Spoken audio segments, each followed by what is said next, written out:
शङ्खं चक्रं जलौकाम् दधतमृतं घटं चारुदौर्भिश्चतुर्भिः सूक्ष्मं स्वच्छातिरुद्यं शुकपरिविलसनम् मौलिमम्बोजनेत्रं कालाम्बोद्योज्ज्वलाङ्गं कटितटविलसश्च चारुपीताम्बराढ्यं वन्दे धन्वन्तरिं तव निखिलगदमिव प्रौढदावाग्निलीलम्।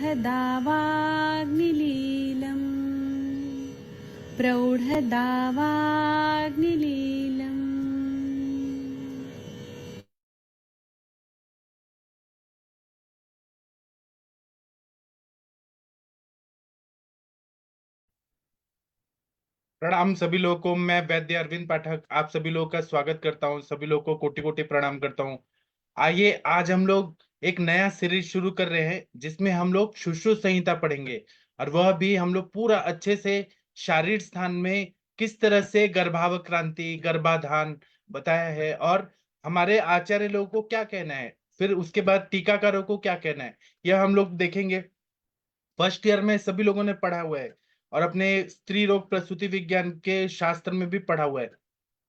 लेकिन जब हम शास्त्रों को पढ़ते हैं तो हमें कुछ नया नया चीजें सीखने को मिलती है। तो यहाँ पर मैं कुछ लोगों को होस्ट बना देता हूँ और हम लोग पूरी तरह से हिंदी और संस्कृत का टीका वचन करेंगे। डल्हनाचार्य जी ने क्या कहा है, एक एक शब्द का क्या अर्थ है, यह ऐसा पहली बार भारत के इतिहास में हो रहा है कि ऑनलाइन क्लास हो रही है और जिसमें आप सब लोग सहभागी हैं। सभी लोगों को मैं प्रणाम करता हूँ। पहले मैं थोड़ा बताऊंगा कि गर्भ जब बनता है मनुष्य के शरीर में, तो अच्छा रीति से अच्छा बना हुआ जो गर्भ है, शुक्र और आर्तव इसके संयोग से पूर्व कर्मानुरूप जीव का संचार उस गर्भ में होता है। तब वह गर्भ की उत्पत्ति होती है।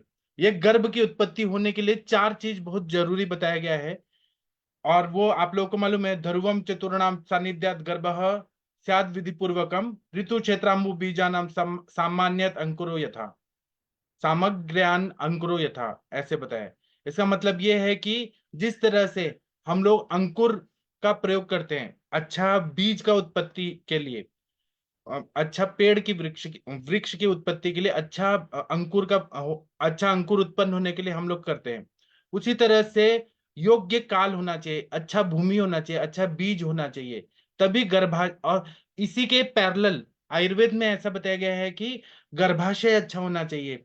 शरीर के अवयव को कारणीभूत स्त्री और पुरुष का बीज अच्छा होना चाहिए। स्त्री बीज मतलब जो ओवा है, मॉडर्न साइंस में बताया ओवा, और पुरुष का स्पर्म, ये अच्छा क्वालिटी का होना चाहिए।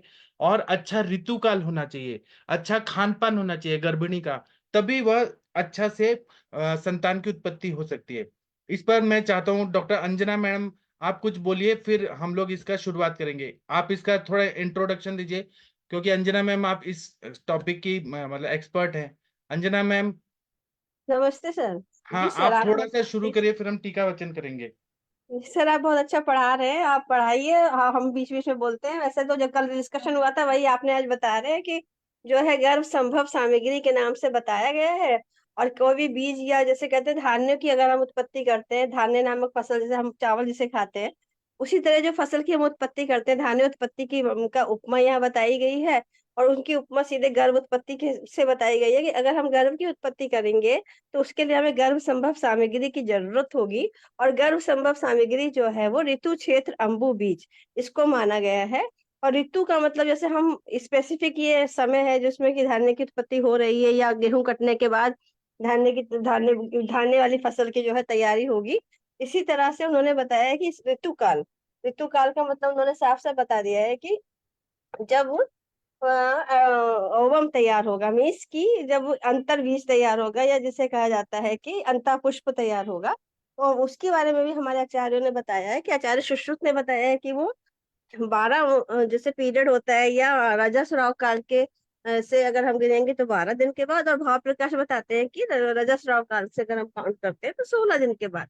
तो अगर हम मॉडर्न की पॉइंट ऑफ व्यू से देखते हैं तो ये एंडोमेट्रियल फेज जो है ये तो प्रोलिफरेटिव है, लेकिन वो अगर हम ओवम को जो फॉलिकुलोजेनेसिस हो रही है ओवरी में जो फॉलिकुलोजेनेसिस हो रही है, जो फॉलिकल तैयार हो रहा है और वो फॉलिकल रप्चर हो रहा है ड्यू टू त्रिदोष अवस्था के कारण, त्रिदोष की साम्य अवस्था के कारण, तो वो जो हमारी प्रोलिफरेटिव फेज एंडोमेट्रियम में चल रही थी वो कन्वर्ट हो जाती है सिक्रेटरी फेज में। ड्यू टू एलएस सर्च के कारण ये ओव्यूलेशन होता है, तो एकदम ये सटीक बैठता है। और यही कारण है कि इस चीज को हम लोग आज भी कभी भी नकारा ही नहीं जा सकता कि हमारी साइंस जो है वो कितने वर्षों 5,000 वर्षों पूर्व लिखी साइंस हमारी आज भी जो है वो हर तथ्य पर अगर हम उसको देखते हैं, हर पैरामीटर पे देखते हैं, तो कहीं ना कहीं वो हम बहुत कुछ सही पाते हैं वहां पर। तो इस तरह से ऋतु की बात उन्होंने कही, क्षेत्र की बात कही, क्षेत्र में भी आप बता ही रहे थे सर। अब स्त्री शारीर की बात हम करेंगे, और स्त्री शारीर में जो आर्तव स्रोत से, अगर वो आर्तव स्रोत स्वस्थ होगा तो गर्भ गर्भ की उत्पत्ति हो सकती है, अच्छे से हो सकती है। और उसके साथ में फिर हमने कहा ऋतु क्षेत्र अम्बु बीज। तो बीज की बात हो ही गई है कि आर्तव की दृष्टि नहीं होनी चाहिए और शुक्र की भी दृष्टि नहीं होनी चाहिए, कल इस बारे में बहुत अच्छे से डिस्कशन हुआ था। और अंबु माने जैसे कि जब क्योंकि धान्य की उत्पत्ति का स्पेसिफिक जब समय होता है वह बरसात बहुत होती है और पानी अच्छे से बरसता है। इसी तरह से यहाँ भी उन्होंने बताया है कि दुष्ट धातुएं रहेंगी या दुष्ट आहार रस लेंगे तो कभी भी हमारा गर्भ जो है वो अच्छे से पोषण नहीं कर पाएगा या गर्भ का निर्माण ही नहीं हो पाएगा। तो यहाँ उन्होंने साफ साफ बताया है कि जो आहार व्यवस्था बताई है उससे जो आहार रस बना और रस से रस धातु और रस धातु बनी, और वही जो धातु है वो अम्बु रूप में जो है वो गर्भ को तैयार करने में बहुत हेल्प करती है। और जिस तरह से वर्षा की महत्ता है फसल के लिए, उसी उसी तरह से इस अम्बु की या रस धातु की महत्ता है गर्भ के निर्माण के लिए। जी, जी बहुत सर। अच्छा बताया मैम। आप थैंक यू अभी सर। सबसे पहले मैं डॉक्टर महेंद्र सर को इनवाइट करूंगा कि सर आप ये श्लोक पढ़िए और उसका टीका पढ़िए, मैं अर्थ बताऊंगा, बहुत मजा आएगा सर। महेंद्र तृतीयोऽध्याय। सर, हाँ सर, प्रणाम सर। जी। नमस्कार। अथातो गर्भक्रांतिं शारीरम व्याख्यास्यामि यथोवाच भगवान धन्वंतरि। अब इसके बाद गर्भक्रांति शरीर नामक अध्याय की व्याख्या की जाएगी जैसा कि भगवान धन्वंतरि ने कहा। जी, आप हिंदी वाला पढ़ना चाहते हैं तो हिंदी वाला पढ़ लीजिए। ये विमर्श पढ़ लीजिए सर कृपया, आपको स्क्रीन पे दिख रहा होगा। मेरे पास है सर। गर्भ अपक्रांति शब्द का अर्थ गर्भ अवक्रांति भेलक उत्पत्ति इत्यर्थ है, और गर्भ की व्याख्या लक्षण ने इस प्रकार की है। अथ ही शुक्र शोणित गर्भाशयम आत्म प्रकृति विकार सम्मूर्छितम गर्भ इति उच्यते। अर्थात गर्भ की उत्पत्ति का वर्णन गर्भ अपक्रांति है, और गर्भाशय में शुक्र शोणित संयोग जो सजीव यानी आत्मा और जड़ प्रकृति के विकार का परिणाम है गर्भ कहलाता है। Thank you sir. जी, तो ये जो आपने हिंदी वाला पढ़ा है इसी को हम लोग हिंदी और ये मैं अच्छे से बताता हूँ। गर्भावक्रांति मतलब गर्भ की उत्पत्ति क्रम, शारीर, ये जो शारीर स्थान है उसमें बताया गया है, जैसा कि धन्वंतरी भगवान ने कहा है। क्योंकि शल्य चिकित्सक में गुरु जो है, आदि गुरु कौन है, तो धन्वंतरी भगवान है। और काय चिकित्सा में पुनर्वसु आत्रेय भगवान है, उन्होंने अग्निवेश आदि ऋषि लोगों को सब ज्ञान दिया है। तो यहाँ विमर्श में बोला है, शुद्ध शुक्र शोणित का लक्षण बताने के पश्चात, ये पहले वाले अध्याय में बताया कि शुद्ध शुक्र कैसा होना चाहिए, शुद्ध शोणित कैसा होना चाहिए, उस पर भी हम चर्चा करेंगे। जब उसका संयोग होता है उसके बाद जीवात्मा की प्राप्ति होती है, तब उसे गर्भ की संज्ञा होती है। उस गर्भ की अवक्रांति अर्थात अवतरण उत्पत्ति क्रम जिस शरीर में है, ऐसा शरीर का वर्णन करते हैं। इसमें फिटल डेवलपमेंट बताया गया है। अब शुक्र और आर्तव का वर्णन बताया है। सौम्यम शुक्रम आर्तवम आग्नेयम इतरेशम अपि यत्र भूतानां सानिध्यम मस्त्य मस्त्य मुना विशेषण परस्परोपकारात् परस्पर अनुग्रहात् परस्परानुप्रवेशाच। इसका मतलब यह है कि शुक्र जो है वो सौम्य गुण युक्त है, आर्तव जो है वो आग्नेय तत्व प्रधान है, अग्नि गुण युक्त है। इतर भुजो भूतों का उसके साथ थोड़ा सा संपर्क होता है, क्योंकि भूत एक दूसरे के उपकार करने वाले होते हैं और आपस में एक दूसरे पर कृपा रखते हैं। अर्थात अग्नि तत्व जल से बुझाया नहीं जाता है, एक दूसरे को वो सपोर्ट करते हैं। ये मतलब नुकसान नहीं पहुंचाते हैं, यहाँ पर सपोर्ट करते हैं। उसी प्रकार पृथ्वी तत्व का सर्वथा नाश अग्नि तत्व नहीं करता है, एक महाभूत दूसरे महाभूतों में अंशतः प्रवेश भी रहता है। विमर्श में बोले हैं कि गर्भ का मूल शुक्रार्थ होने से उसके स्वरूपों का वर्णन करते हैं। यद्यपि सर्व पदार्थ परार्थ पांच भौतिक है, तथापि सोम और अग्निगुण की विशेषता के कारण उसका निर्देश किया गया है। जो पार्थिव द्रव्य रहता है उसमें पृथ्वी तत्व के अतिरिक्त चार महाभूतों का अनुबंध है। पीछे भी शारीर अध्याय 1 में कहा है कि अन्योन्यानुप्रविष्टानि सर्वान्यतानि निर्दिशेत, मतलब अनुप्रविष्टानि जो बोला है वह अनुरूप से प्रवेशित होता है। कौन? पंच महाभूत। और यही चीज इन्होंने बताया है, इसका पीछे ही वर्णन कर चुके हैं। अब इसका टीका पढ़ते हैं, बहुत ही इंटरेस्टिंग है। आप लोगों में से कौन टीका पढ़ना चाहेगा? कृपया टीका पढ़िए, मैं अर्थ बताऊंगा। कोई भी पढ़ सकता है। डॉक्टर पूजा मैम, डॉक्टर आशुतोष कुमार जी, प्रशांत भट्ट जी, संस्कृत पढ़ना है, बस अर्थ मैं बताता हूं। डॉक्टर हरिहर सर आप पढ़ सकते हैं, आपको दिख रहा है तो पढ़ सकते हैं। वीना मैम आप ज्वाइन हो चुके हैं, नहीं तो अब मैं पढ़ता हूँ थोड़ा, फिर आप लोगों को अर्थ भी मैं बताता हूँ। वीना मैम आप पढ़ सकती हैं टीका, अर्थ मैं बताऊंगा। हाँ यस पढ़ती सर। हूँ। हाँ पढ़िए पढ़िए। वीना मैम आप पढ़िए। कौन सा श्लोक पढ़ना है सर? पहला वाला से शुरू करें, तृतीय अध्याय। अथ तृतीयोऽध्यायः अथतो गर्भवक्रांति शरीर व्याख्यास्यामः। अथो यथोवाच भगवान श्री धन्वन्तरिः सुश्रुताय शुद्ध शुक्रार्तव संभवात् गर्भस्य शुक्र शोणित शुद्ध्यानन्तरं गर्भावक्रमणं युज्यते इति आह। अथ इत्यादि अत्र हि गर्भाशयस्थम् आत्मप्रकृति विकार सम्मूर्छितं गर्भ इति उच्यते। तस्मात् क्रांतिः उपगमनम् अवतरणम् इति। यावत् गर्भावक्रांतिः सस्मिन् अस्ति इति पूर्व अवच्छय प्रत्ययात् यलुकौ। हाँ, बहुत बढ़िया पढ़ा आपने। अब ये बोल रहे हैं अर्थात अथातो गर्भावक्रांति, गर्भ का फिटल डेवलपमेंट किस तरह से हो रहा है, अवक्रांति किस तरह से हो रहा है, यह शारीर जो है, यह अध्याय का नाम है, यह शुरू कर रहे हैं। व्याख्या समय मतलब हम बता रहे हैं। यथोवाच भगवान धन्वंतरी, जिस प्रकार धन्वंतरी भगवान ने सभी के लिए बताया, और खासकर यहाँ सुश्रुताय रामाय सुश्रुत के लिए जो बताया है, वह भगवान धन्वंतरी की जो बात है वह हम यहाँ पे बता रहे हैं। शुद्ध शुक्र आर्तव संभवात गर्भस्य, शुद्ध शुक्र और शुद्ध आर्तव इनके संयोग से गर्भ की उत्पत्ति होती है। शुक्र शोणित शुद्ध अनंतरम, जब अच्छा शुक्र रहता है, जो शुद्ध शुक्र रहता है, शुद्ध शोणित रहता है, ये खास महत्व है। साइंटिफिकली बात बोला है इन्होंने। ऐसे ही शुक्र नहीं चाहिए, ऐसे ही शोणित नहीं चाहिए, शुद्ध चाहिए, शुद्ध, तभी गर्भ की उत्पत्ति होगी।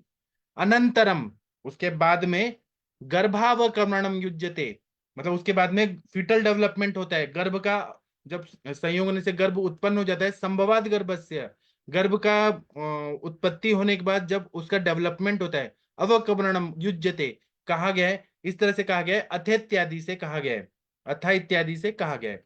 अत्र ही शुक्र शोणित गर्भाशय स्तंभ, जब शुक्र और शोणित का संयोग होता है गर्भाशय में, आत्म प्रकृति, आत्म मतलब आत्मा का संयोग होता है, अष्ट प्रकृति का उसमें संयोग होता है, फिर विकारों का संयोग होता है। विकार मतलब षोडश विकार जो है, पंच तन्मात्रा, फिर उसके बाद में पंच ज्ञानेन्द्रिय, पंच कर्मेंद्रिय और एक मन, इस तरह से 16 चीजें, 5 5 5 और एक मन। मन का भी इसमें जरूर इंपॉर्टेंस रहता है। सम्मूर्छितम, इसकी सम्मूर्छना होती है, तब गर्भ इत्युच्यते। अगर शुक्र और शोणित का संयोग है लेकिन उसमें आत्मा का प्रवेश नहीं हुआ तो वह नहीं होगा, सस्टेन नहीं होगा। उसमें प्रकृति का नहीं होगा तो नहीं होगा। विकार जो षोडश विकार है वो नहीं होगा तो नहीं होगा, वो गर्भ होगा ही नहीं। बहुत बार ऐसे होते हैं कि पीरियड्स नहीं आते हैं, मतलब कंसीव हो जाता है, पीरियड्स नहीं आते हैं, उसमें यूएसजी में दिखता है, लेकिन उसके बाद में मेंसेस आके वो निकल जाता है, अपने आप ही नेचुरली वो निकल जाता है, मतलब मिसकैरेज हो जाता है। वहां पे ये चीजें नहीं हो रही हैं। क्यों नहीं हो रही है? शुद्ध शुक्र नहीं है, शुक्र आर्तव नहीं है, आत्मा का प्रवेश नहीं हुआ है। उसमें 16 प्रकृति 8 प्रकृति नहीं है, फिर 16 विकार नहीं है, इसका सम्मूर्छना नहीं हुआ है, तो वो नहीं होगा। तस्यावक्रांति, उसके बाद गर्भ का जब अवक्रांति होता है, डेवलपमेंट होता है, उपगमनम अवतरणम मिति यावत, उपगमनम अवतरणम मिति मतलब उसका आगे आगे बढ़ने का गमन और अवतरण, इन सब के बारे में यावत गर्भावक्रांति सास्मिन अस्ति इति, इस तरह से यह गर्भ का अवक्रांति होता है, डेवलपमेंट होता है, जो होता है अस्ति मतलब होता है, पूर्वत प्रत्यय लुको, वो पहले हम लोग लुक प्रत्यय से इन्होंने स्पष्ट किया है। बहुत बढ़िया बताया। ठीक है, हम आगे बढ़ते हैं। 1 मिनट, ये दूसरा नंबर का श्लोक हो गया क्या? हाँ, अब हम लोग ये जो है तीसरा नंबर का श्लोक, ये मैम पढ़ दीजिए, बीना मैम या कोई भी पढ़ दीजिए। सौम्यम शुक्रम आर्तवम। पढ़ू कैसा? हाँ, आप पढ़िए, अर्थ मैं बताऊंगा।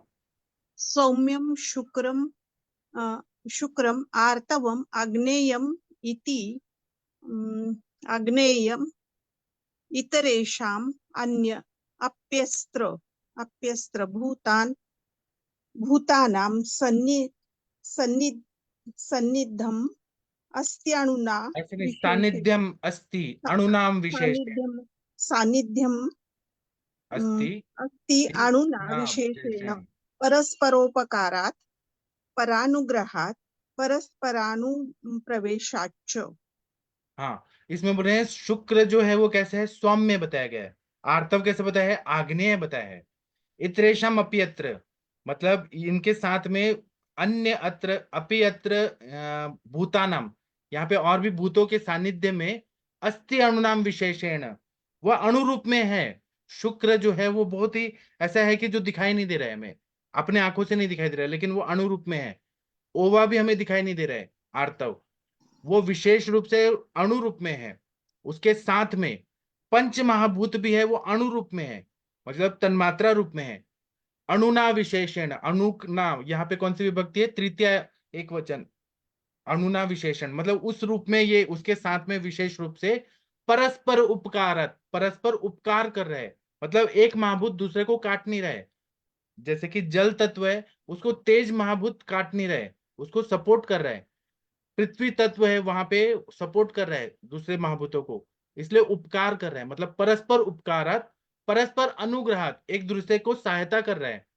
परस्पर अनुप्रवेशाच, परस्पर अनुप्रवेशित हो रहा है, गर्भ को बढ़ाना है। यहाँ पे मियोसिस जो हो रहा है, माइटोसिस मियोसिस का जो प्रोसेस है, सेल डिवीजन हो रहा है। पहले वो जाइगोट होता है, फिर ब्लास्टोसाइट होता है, फिर आगे आगे स्टेजेस हो रही है। तो इसी को इन्होंने अपने भाषा में इतना बड़ा है बढ़िया बताया, परस्परोपकारात, परस्पर अनुग्रहात, परस्पर अनुप्रवेशात। ऋषि मुनि लोगों ने उस जमाने में जब टेलीस्कोप और माइक्रोस्कोप नहीं था, उस टाइम पे अपने दिव्य दृष्टि से ये सारी चीजें देख लिया, और पंच महाभूतों को भी देखा है, पंच तन्मात्राओं को भी देखा है। हमारे सर बताते हैं कि कितने ऋषि मुनि थे, जैसे दत्तात्रेय मुनि और बहुत सारे दत्तात्रेय भगवान वगैरह थे। तो वो लोग अपने शरीर को अलग कर लेते थे, जब उनको मन होता था ना, पंच तन्मात्राएं अलग अलग हो जाती थी। और जब उनको शरीर धारण करना होता था, तो वो पंच तन्मात्राएं, पंच महाभूत मिलकर वो एक हो जाते थे। मतलब उन लोगों को ये विद्या प्राप्त थी। या फिर पहले के जमाने में ऋषि मुनि लोग जो थे, वो क्या करते थे कि मनुष्य को चूहा बना देंगे, मनुष्य को पेड़ बना देंगे, मनुष्य को बिल्ली बना देंगे। मतलब उनके पास ऐसी शक्ति थी कि वो एक योनि से दूसरे योनि में चेंज कर देते थे। मतलब उनके पास महाभूतों को चेंज करने का, बॉडी को चेंज करने की कितनी ऐसे विद्या थी कि वो किसी भी शरीर में खुद को भी धारण कर लेते थे और किसी को चेंज भी कर लेते थे। तो ये इतना बढ़िया साइंस है जो इसको जानता है। और ऐसा बोलते हैं कि जो हनुमान जी थे, वह भी अपने आप को छोटा कर लेते थे, बड़ा कर लेते थे, मतलब उनको तो बहुत सारे अष्ट सिद्धियां थी। तो यहाँ पे हमें ये सोचना चाहिए कि ये कैसे बन रहा है, शुक्र और आर्तव का संयोग हो रहा है। लेकिन यही शुक्र आर्तव संयोग नहीं है, इसमें महाभूतों का भी जो तन्मात्रा है अणु रूप में है, उनका भी विशेष रूप से उसमें सानिध्य हो रहा है। और ये पंच तन्मात्राएं एक दूसरे का ऑपोजिट है। तेज महाभूत उष्ण है, जल महाभूत के तन्मात्रा जो है वह कैसी है, आप तन्मात्रा कैसी है, तो शीत है। लेकिन वो एक दूसरे को सपोर्ट कर रही है, उपकार कर रही है, अनुग्रह कर रही है, और एक दूसरे में प्रवेशित हो रही है, अनुप्रवेश कर रही है, और तब गर्भ को ये मतलब बढ़ा रही है। इसकी टीका पढ़ी है मैम, बहुत अच्छा पढ़ा आपने मैम। वीना मैम टीका पढ़िए, मैं अर्थ बताता हूँ। गर्भस्य शुक्रार्तव मूलत्वात् शुक्रार्तवयोः स्वस्वरूपम् आह सौम्यम् इति। सौम्यं सोमगुणभूयिष्ठ आग्नेय अग्निगुणभूयिष्ठं ननु सर्वपाञ्चभौतिक तत् कथं भूतद्वयेन आरम्भ इत्याह इति रेषामित्यादि इतरेषां पृथ्वी वायु आकाशानाम् अणुना विशेषेण सूक्ष्म प्रकारेण सान्निध्यम् आश्रितत्वम् अस्ति।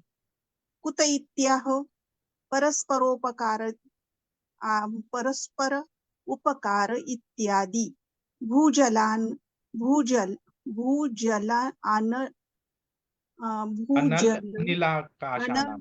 अननीलाकाशानां धारण संहनन परिणाम व्यूह हावकाश व्यूह आकाशदानैः हावकाशदानैः परस्परम् उपकारस्तस्मात् यथा पार्थिवद्रव्ये पृथ्वीवाक्यं भूतं बलवेदकं शेषाणि सलिलादीनि चत्वारि दुर्बलानि आश्रयदानेन अनुगृह्णाति द्रव्यान्तरे तु सलिलादिभिः अपि चतुर्भिः बलवर्णाद्भिः दुर्बलं पृथ्वीभूतम् अनुगृह्यते।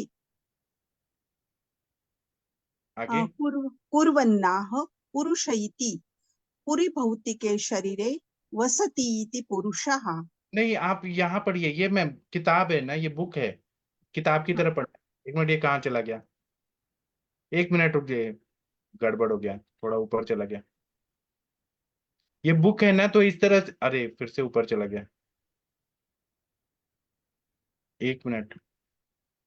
हाँ, अभी बुक है ना, तो एवं विधात ऐसे पढ़िए, 270 का इस साइड पढ़िए, 271 पेज का इस साइड पढ़िए। एवं विधात परस्परम नाग्रहाच, इस साइड। 271 का कुर्वन्नाह पुरुष नहीं, इति। इस साइड, इस साइड, ये किताब है, बुक है, उसका पीडीएफ है, इस साइड। हाँ हाँ पढ़ती हूँ सर, बस 1 सेकंड सर, थोड़ा बड़ा करती हूँ। एवं विधात परस्पर अनुग्रहाश्च परस्पर अनुप्रवेश्य अन्योन्यानुप्रविष्टानि सर्वाण्यतानि निर्देशेत् इत्येन प्रागेव प्रतिपादतस्मात्। बहुत बढ़िया पढ़ा मैम, आपने बहुत अच्छा पढ़ा।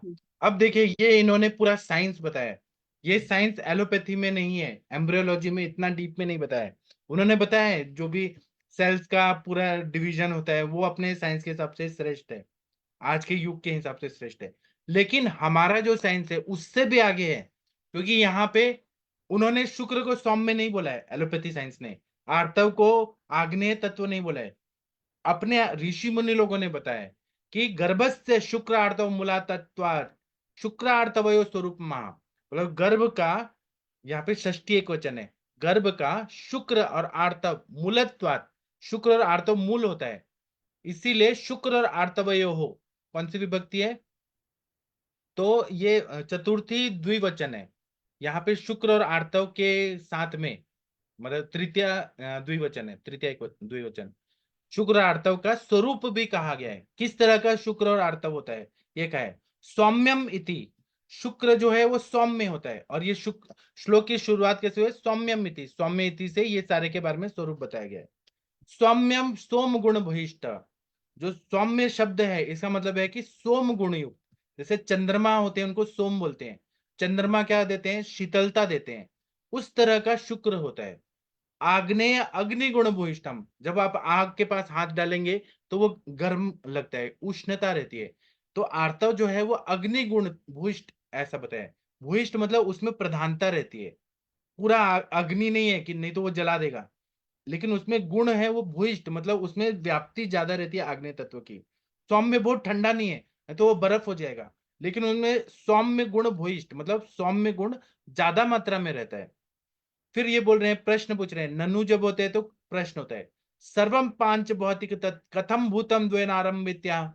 जब सब पांच भौतिक है तब ये भूतों से आरंभ किस तरह से होता है ये बता रहे हैं। किस शब्द से बता रहे हैं? इत्रेशम इत्यादि, इत्रेशम इत्यादि से ये चीजें बता रहे हैं। श्लोक आप देखिए तीसरा नंबर का, सौम्यम शुक्रम आर्तवम आग्नेयम इत्रेशम अप्यत्र। इसलिए किस तरह से भूतों का संयोग होने से आरंभ होता है, यह इत्रेशम अप्यत्र से बता रहे हैं। इत्रेशम, इत्रेशम का मतलब है कि पृथ्वी, वायु और आकाशाणाम, षष्ठी बहुवचन, पृथ्वी, आकाश, वायु और आकाश आदि, क्योंकि यहां बहुवचन है।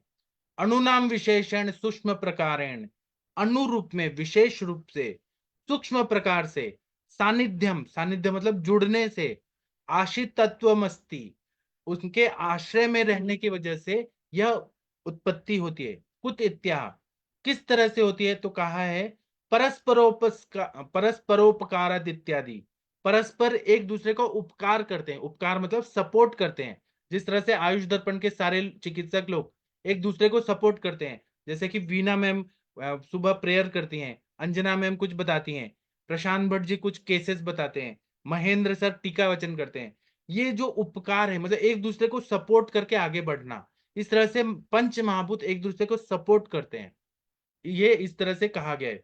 बहुत ही अच्छा बताया। फिर इन्होंने एग्जाम्पल देके उसको अच्छे से इलेबोरेट किया है। भू, भू मतलब पृथ्वी तत्व, जल मतलब पानी, अनल मतलब तेज तत्व, अग्नि तत्व, अनिल मतलब वायु तत्व, आकाश मतलब आकाश, आकाशाणाम मतलब ये इनका षष्ठी बहुवचन, पांच चीजें हैं, पंच महाभूत हैं। तो भू, जल, अनल, अनिल, आकाशाणाम, इनके क्या क्या कर्म है? तो पृथ्वी का कर्म क्या है? धारण करना, कोई भी चीज को धारण करना। हम लोग पृथ्वी पे खड़े हैं, धारण हुए हैं, हमारे शरीर में पूरा बैकबोन है, हड्डी से हमारा पूरा जो स्केलेटन है, शरीर धारण हुआ है। इस तरह से पृथ्वी तत्व है वो गर्भ को धारण करता है। सहनन, सहनन मतलब पानी जो है वो क्या करता है, उसको गीला गीला करके सहनन करता है, जोड़ता है। जैसे कि हम लोग कुम्हार है, वह अगर मटका बनाना चाहता है तो वो क्या करेगा, मिट्टी लेगा और पानी लेगा, और फिर उसको मिक्स करके जब हम चाक पे रखते हैं, चक्र घुमाते हैं, तो वह फिर एक पिंड सहनन बन जाता है, और फिर हम उसको आकार देते हैं। तो धारण करना पृथ्वी तत्व है, सहनन मतलब एक आकार देने के लिए पानी का उपयोग रहता है। फिर क्या बोल रहे हैं? परिणाम, परिणाम मतलब उसमें ट्रांसफॉर्मेशन होना चाहिए, तो वो तेज तत्व करता है, क्योंकि वहां पे मियोसिस जैसे कंडीशन है, जो सेल्स बढ़ रहे हैं और फिर वो बाद में डिवीजन होने वाले हैं, तो वो बढ़ना ये कौन करता है? तेज तत्व करता है। फिर व्यूहन, व्यूहन मतलब उसको आकार देने का कार्य कौन करता है? तो वायु करता है। अवकाश, अवकाश मतलब वैक्यूम क्रिएट करता है, वैक्यूम, वैक्यूम जैसे से क्रिएट होगा वैसे वैसे वो बढ़ता है, अवकाश दाने ही। ये पंच महाभूत मिलके परस्परम उपकार तस्मात्, परस्पर रूप से उपकार करते हैं, उपकार मतलब सपोर्ट करते हैं, हेल्प करते हैं, तस्मात् वहां पर।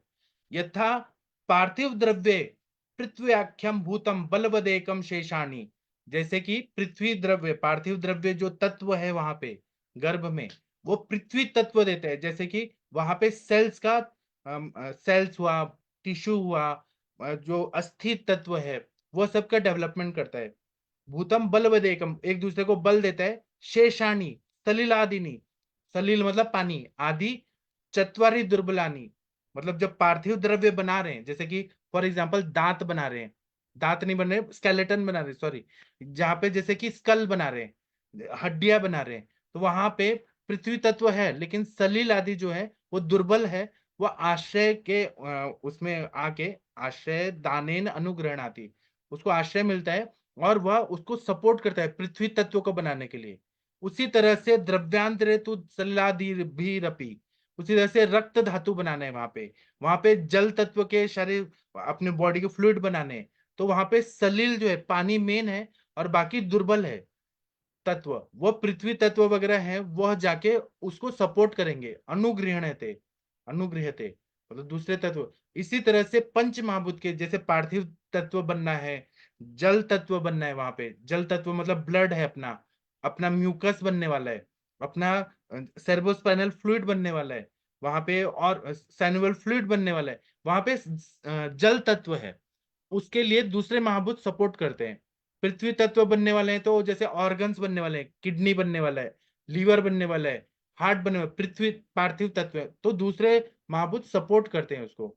इस तरह से अनुग्रह थे, ऐसे बोला है। एवं विधात, इस तरह से परस्परम अनुग्रहाच, इस तरह से एक दूसरे का अनुग्रह करके, एक दूसरे को सपोर्ट करके, परस्पर अनुप्रवेश, परस्पर अनुप्रवेशित होते हैं। जैसे कि हड्डी है, अपना अस्थि तत्व है, वहां पर ब्लड सर्कुलेशन भी होना चाहिए। अगर वहां पे पानी नहीं जाएगा तो सर्कुलेशन नहीं होगा, तो वो बढ़ेगा कैसे? वहां पे वायु नहीं जाएगा तो व्यूहन कैसे होगा? आकाश तत्व नहीं जाएगा तो सर्कुलेशन कैसे होगा? अंदर जो ऑस्टियोजेनेसिस का कार्य हो रहा है बोन्स का। तो परस्पर अनुप्रवेश, एक दूसरे में अनुप्रवेशित होते हैं। अब जैसे ब्लड बन रहा है, वहां पे कुछ पार्थिव तत्व है, जैसे WBC, प्लेटलेट, RBC, वहां पे पार्थिव तत्व भी है। और रक्त बन रहा है तो वहां पे आग्नेय तत्व भी है, क्योंकि रक्त जो है वो पित्त से बनता है, पित्त और रक्त का आश्रय संबंध होता है। वहां पे आग्नेय तत्व भी चाहिए। वहां पे वायु तत्व रहेगा तभी वो चल आएगा, मतलब ब्लड सर्कुलेट होगा। उसी तरह से आकाश तत्व रहेगा तो आर्टरीज और वेन्स बन के वहां पे फिर व्यूह मतलब अवकाश तैयार होगा। तो ये सारी चीजें है ना, परस्पर अनुप्रवेशच, एक दूसरे में प्रवेशित होती हैं ये सारे तन्मात्राएं। अन्योन्यानुप्रविष्टानि, अन्योन्य में प्रविष्ट होती हैं। सर्वादेतानि निर्दिशत, इस तरह से सभी में ये सारे निर्दिशत, ये कहा गया है। इत्येनैव प्रागेव प्रतिपादित तस्मात्, इस तरह से ये प्रतिपादित कहा गया है, यहाँ पे कहा गया है, शुरुआत में ही कहा गया है पंच महाभूतों से किस तरह से गर्भ बनता है। आप लोग को इस टॉपिक पे कुछ बोलना है तो बोल सकते हैं। डॉक्टर महेंद्र सर कुछ बोलना चाहते हैं? कि हमारे आचार्य लोगों ने इतना बढ़िया चीज बताया कि पंच महाभूत से गर्भ किस तरह से बनता है। इसी तरह से वाग्भट शारीर स्थान में पहला अध्याय में तीसरा नंबर का जो श्लोक है, उसकी टीका जो है, उसमें अरुण दत्त जी क्या बोल रहे हैं? ततः शुक्र शुद्धे शुक्रार्तवे सर्व क्लेम कर्म क्लेशो चोदित एव स सत्वः गर्भ संपद्यते। मतलब जब शुक्र और आर्तव का संयोग हो जाता है तो अपना जो कर्म है, मतलब पूर्व जन्म का जो कर्म है, कर्म के हिसाब से और मन जब जुड़ता है तब गर्भ उत्पत्ति होती है। नान्यथा कथम इत्याह युक्तिवशात अग्नि एव अरण्यो, मतलब इसको किस तरह से बताया गया है? तो युक्ति से हम लोग जिस तरह से अरणी नाम का जो लकड़ी है उसको घिसने से अग्नि की उत्पत्ति होती थी पहले के जमाने में, आजकल मैच बॉक्स से होती है। पहले के जमाने में अरणी नाम की लकड़ी होती थी, उसको घिसने से अग्नि उत्पन्न होता था। उसका एग्जाम्पल दिया है। तो जिस तरह से हम लोग लकड़ी घिसते हैं तो एक दूसरे में परस्पर करते हैं तो अग्नि उत्पन्न होता है, उसी तरह से यहाँ पर शुक्र और आर्तव उसका संयोग होता है। आत्मा जो है वह प्रवेशित होती है, जैसे उसका कर्म होता है उस योनि में वो प्रवेशित होती है, और उसके साथ मन भी प्रवेशित होता है। और फिर दूसरा बता रहे हैं कि तथा ही मंथे मंथन मंथक आदि, मतलब अगर हमें तक्र बनाना है तो हम लोग दही का जो वो भाग रहता है वो लेते हैं, पानी डालते हैं, और मथने वाला मंथनी लेते हैं। उसी तरह मंथनी लेते हैं, फिर वो जो मथ्य है जिसको मथना है वो लेते हैं, और मंथन करने वाला इंसान, ये तीनों का संयोग होता है। तब जब ये पूरा होता है तो वहां पे भी अग्नि तत्व की उत्पत्ति होती है। जब मंथन संस्कार करते हैं तो उष्णता निर्माण होती है। उसी तरह से अग्नि को उत्पन्न करना है तो अरणी नाम की लकड़ी को घिसते हैं। यथा न जायते, जब तक हम ये नहीं करेंगे तब तक होएगा ही नहीं, उसका संयोग होना बहुत जरूरी है। तथा गर्भोपि यथोक्त सामग्नि वैकल्यात न भवति, इस तरह से गर्भ के लिए शुक्र भी डाला है, आर्तव भी है वहां पे, लेकिन आत्मा का संयोग नहीं है, मन नहीं जुड़ा है, तो वह उत्पन्न ही नहीं होगा। ये एग्जाम्पल से बताया। मतलब वहां पे जो क्रिया हो रही है, जैसे कि दो अरणी को घिसने से अग्नि उत्पन्न हो रहा है, मंथन संस्कार करने से तक्र बन रहा है, वैसे ही वहां पे जो प्रोसेस होता है वो क्रिया हो रही है। शुक्र आर्तव, आत्मा का प्रवेश और मन का प्रवेश, ये जब आत्मा के साथ मन प्रवेशित हो रहा है तभी गर्भ का उत्पत्ति हो रहा है। सकल सामग्री सद्भाव एवं भवती इति भाव, मतलब जब सारी चीजें जुड़ जाती है तभी ही गर्भ की उत्पत्ति होती है। ऐसा वाग्भट शारीर स्थान में अरुण दत्त जी ने टीका में बोला है। जी, आप लोग को कुछ बोलना है इस टॉपिक पे तो बोल सकते हैं। महेंद्र सर बोलिए सर। सर भाव प्रकाश में बताया है कि जैसे शुक्र और आर्तव का संयोग होता है, उस समय जीव उसी मिले हुए वीर्य और रज के भीतर प्रवेश करता है। जी सूर्य की किरण और सूर्यकांत मणि, इन दोनों का संयोग होने से जैसे अग्नि उत्पन्न होती है, उसी तरह शुक्र और रज का संयोग होने से जीव उत्पन्न होता है। जी आगे बताया इसमें जीवात्मा अनादि, अनंत और अव्यक्त है, अतएव इसके विषय में मुख से कुछ नहीं कहा जा सकता, और वह चिदानंद स्वरूप एक है, अतः मन के लिए ही अगम्य है, अर्थात उसके स्वरूप की कल्पना मन भी नहीं कर सकता। किंतु जगत की उत्पत्ति करने वाली माया बलवती होने से कर्म के बस होकर अविद्या से स्वीकृत गर्भ में प्रवेश करता है। तो यह गर्भ पद में जो 24 तत्व हैं, उनसे उनसे इस गर्भ को अर्थ समझना चाहिए, ये कह रहे हैं ये।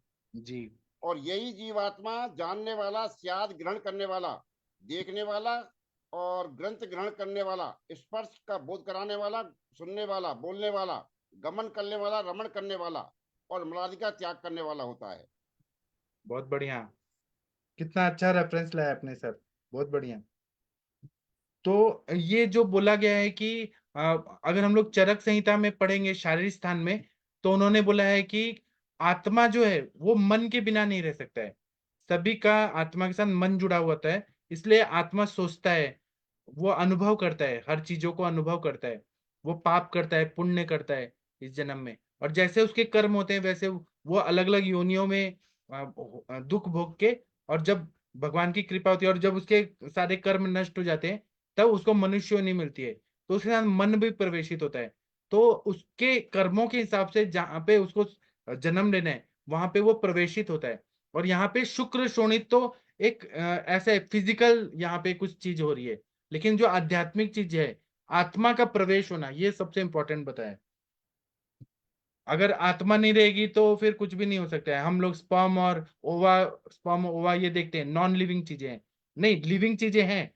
एलोपैथी साइंस भी बोलता है कि स्पर्म भी लिविंग है और ओवा भी लिविंग है, ऐसा वो भी मानता है।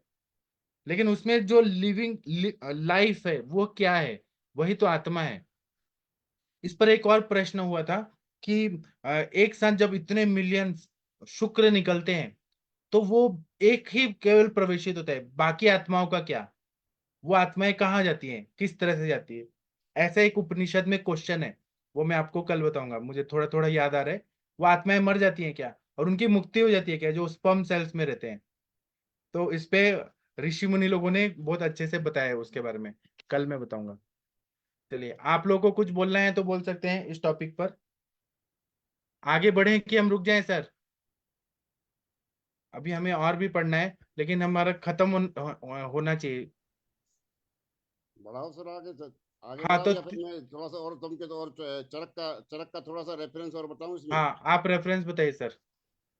चरक में दिया है कि गर्भ उत्पत्ति की पूर्ण क्षमता से, शारीर स्थान में चरक स्थान शारीर स्थान अध्याय 3, तो गर्भ उत्पत्ति की पूर्ण क्षमता से युक्त दोष रहित शुक्र वाले पुरुष का जब दोष रहित योनि शोणितार्थक और गर्भाशय वाली स्त्री से ऋतु काल में संयोग होता है, और उक्त गुण धर्मों से युक्त स्त्री पुरुष के संसर्ग काल में गर्भाशय के भीतर शुक्र शोणित के संयोग से सत्व यानी मन के संपर्क में जीव प्रवेश करता है, तभी गर्भ की उत्पत्ति होती है।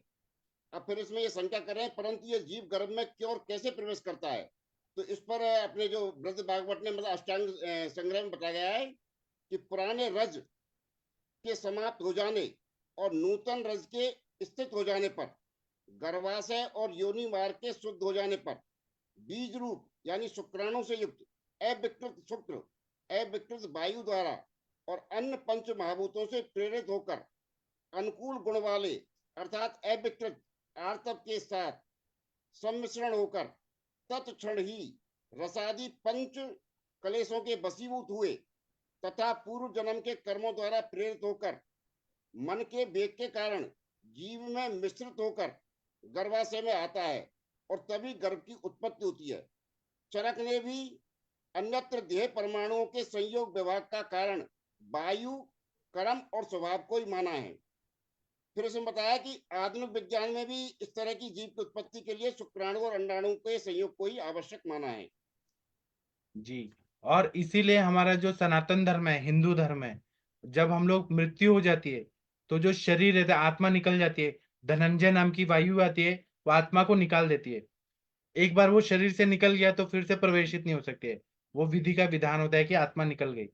तो फिर क्या होता है कि जो शरीर है वो पंच महाभूतों में विलीन होना चाहिए। जो शुक्र और आर्तों से बना हुआ शरीर है, आत्मा और मन से संयोगित हुआ शरीर है, वह पंच तत्व में विलीन होना चाहिए। इसलिए हम लोग श्राद्ध कर्म करके दाह कर्म करते हैं, शरीर को जलाते हैं। तो आग से जलाते हैं, फिर जो हड्डियां होती हैं, अस्थि रहते हैं, उसका विसर्जन जल में करते हैं। वायु और आकाश में तो मिल ही जाते हैं वो तत्व, और फिर पृथ्वी में भी डालते हैं।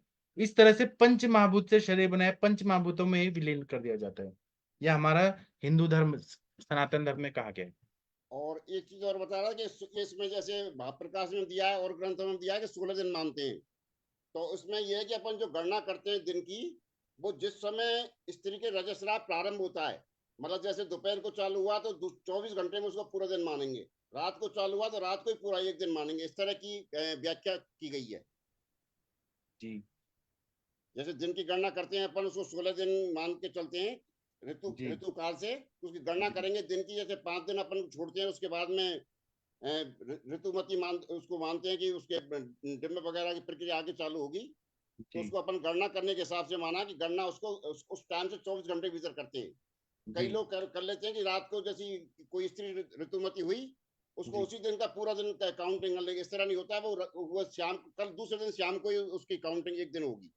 जी बहुत अच्छा बताया आपने। और एक और चीज बताया कि चरक चिकित्सा स्थान में बताया है, 30वां अध्याय जो है, उसमें जब योनि व्यापक के बारे में बता रहे हैं, तो उन्होंने एक शब्द बोला है, 126वां नंबर का श्लोक, पंचकर्म विशुद्धस्य पुरुषस्यापि चेन्द्रियम परीक्ष्य वर्गे दोषाणाम दुष्टम तदग्नि रूपाचरित। का मतलब यह है कि हमें ये जो गर्भाधान कराना है, ये पंचकर्म से शुद्ध होना चाहिए। पुरुष पुरुष और स्त्री शुद्ध होने चाहिए, और उनके हमें सारी चीजें चेक करनी चाहिए कि उनका मतलब धातु कैसा है, उनका अग्नि कैसा है, उनका बल कैसा है, उनकी इंद्रियां ठीक है, काम कर रही है कि नहीं कर रही है। ये सब देखने के बाद ही हमें परमिशन देना चाहिए कि आप गर्भाधान के लिए जाएं, मतलब मैथुन करने के लिए जाएं। ये डॉक्टर का परम कर्तव्य है।